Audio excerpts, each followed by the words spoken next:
Hello everyone, स्वागत है आपका हमारे यूट्यूब चैनल में। और आज हम एक बेहतरीन कहानी आपके लिए लेकर के आए जो हमारी भाग दौड़ भरी जिंदगी में थोड़ा सा सुकून जरूर देगी। तो शुरू करते हैं ये कहानी। और ये कहानी है युवराज सिद्धार्थ आखिर गौतम बुद्ध कैसे बने। तो कहानी शुरू होती है जब गौतम बुद्ध का जन्म होता है। तो एक महान ऋषि होते हैं, वो एक भविष्यवाणी करते हैं। वो गौतम बुद्ध के पिता को कहते हैं, गौतम बुद्ध या तो एक बहुत बड़ा महान सम्राट बनेगा, चक्रवर्ती सम्राट बनेगा, या तो फिर ये एक बहुत बड़ा साधु बनेगा। तो ये सुनकर के जो गौतम बुद्ध के पिता रहते हैं वो बहुत चिंतित हो जाते हैं, क्योंकि एक राजा को हमेशा राजगद्दी संभालने वाला युवराज चाहिए होता है। तो वो ऋषि से कहते हैं, क्या इसका कोई उपाय है? तो वो जो ऋषि होते हैं वो उनको उपाय बताते हैं। उपाय कुछ इस प्रकार का होता है कि गौतम बुद्ध के सामने कभी भी कोई ऐसी घटना घटित नहीं होनी चाहिए जिससे उनके दिल पर आघात पहुंचे। तो वो जो राजा होते हैं, गौतम बुद्ध के जो पिता होते हैं, वो सारा का सारा सिस्टम इस प्रकार से बना लेते हैं कि गौतम बुद्ध को कभी भी कोई ऐसी चीज ना दिखे जिससे उनके दिल को आघात पहुंचे। तो उन्होंने सारी ऐसी व्यवस्थाएं कर रखी थी, जैसे फुलवाड़ी में जो फूल होते थे, माली रात को जो मुरझाए हुए फूल होते थे उनको हटा देता था।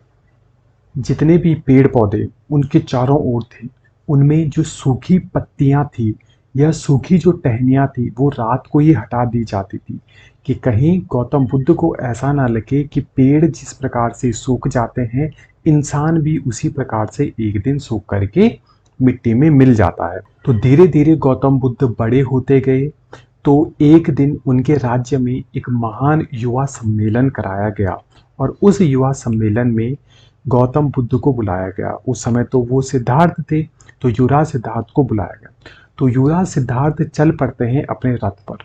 रथ एक सारथी चला रहा होता है, और धीरे धीरे जब वो आगे बढ़ते हैं तो उन्हें एक विचित्र प्राणी दिखाई देता है। अब विचित्र प्राणी मैं किस लिए बोल रहा हूँ, क्योंकि वो जो विचित्र प्राणी होता है वो काफी बूढ़ा होता है।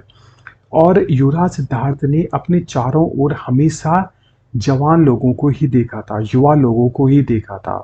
और आज पहली बार वो एक वृद्ध आदमी को देख रहे होते हैं, जिनके हाथ में एक लाठी होती है, कमर झुकी हुई होती है, बहुत बड़ी बड़ी दाढ़ियां होती है। तो गौतम बुद्ध कहते हैं कि आखिर ये प्राणी कौन है?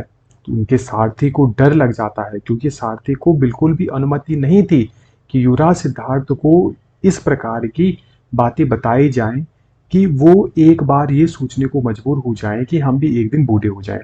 तो लेकिन सारथी के अपने वसूल थे, वो कहता है कि मैं झूठ तो बोल नहीं सकता हूँ महाराज आपसे, लेकिन मुझे अनुमति भी नहीं है ये बताने की।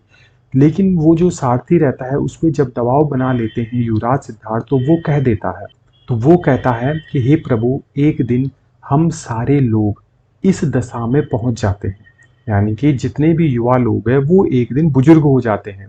तो गौतम बुद्ध के दिल में उसी समय खटक जाती है। वो कहते हैं कि हम युवा सम्मेलन में आखिर जा ही क्यों रहे हैं, जब हमने एक दिन बूढ़ा ही हो जाना है।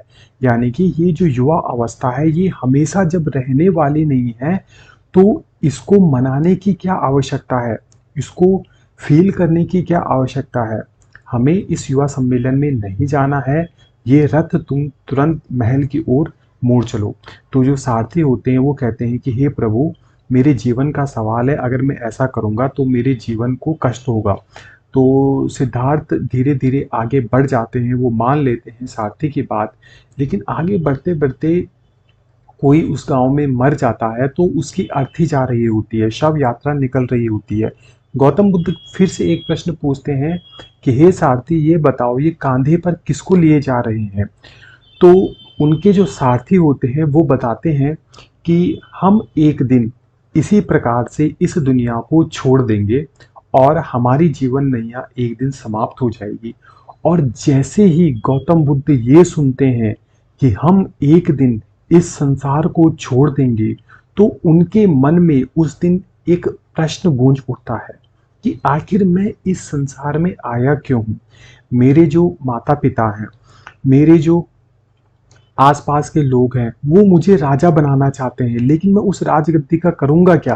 कि जब मैं एक दिन उसको छोड़ के चला जाऊँगा, हम इतना भाग-दौड़ कर रहे हैं, दूसरे राज्य पर आक्रमण कर रहे हैं, दूसरे राज्यों को जीत रहे हैं, लेकिन ये सारी भाग-दौड़ भरी ज़िंदगी आखिर क्यों है?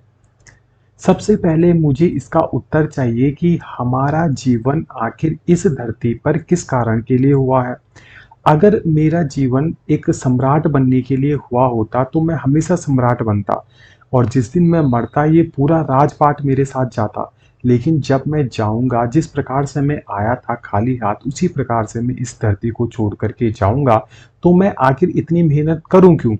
तो उनके मन में ये गूँजता है कि मुझे इस प्रश्न का जवाब चाहिए कि आखिर हमारा जीवन इस धरती पर क्यों हुआ है? और उसी दिन से जो युवराज सिद्धार्थ थे, उनकी जर्नी स्टार्ट हो जाती है गौतम बुद्ध बनने की।